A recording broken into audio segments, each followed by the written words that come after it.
on, no makeup. How do you look so fine?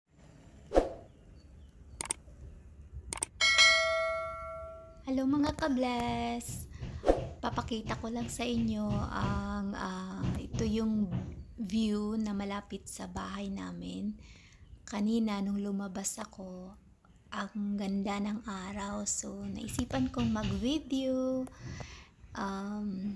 Yan, nakikita nyo po na yung mga puno is wala pa pong dahon.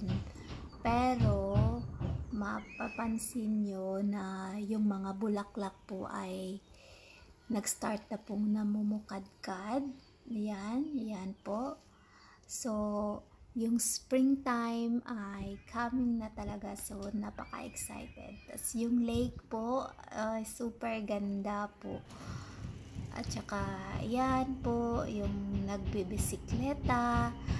Makikita nyo po yung mga nagbibisikleta kasi yung main transportation dito is bicycle. So yun yung mga parents na sinusundo nila yung mga anak nila, tapos nakasakay sa bike. Minsan yung mga bata nagbabike ng sila lang, nakikita nyo po, super ganda talaga.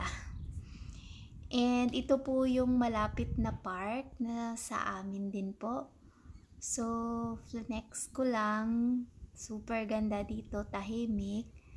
Pagka yung spring na talaga, pag may mga dahon na yung mga puno, marami na dito yung magtatambay.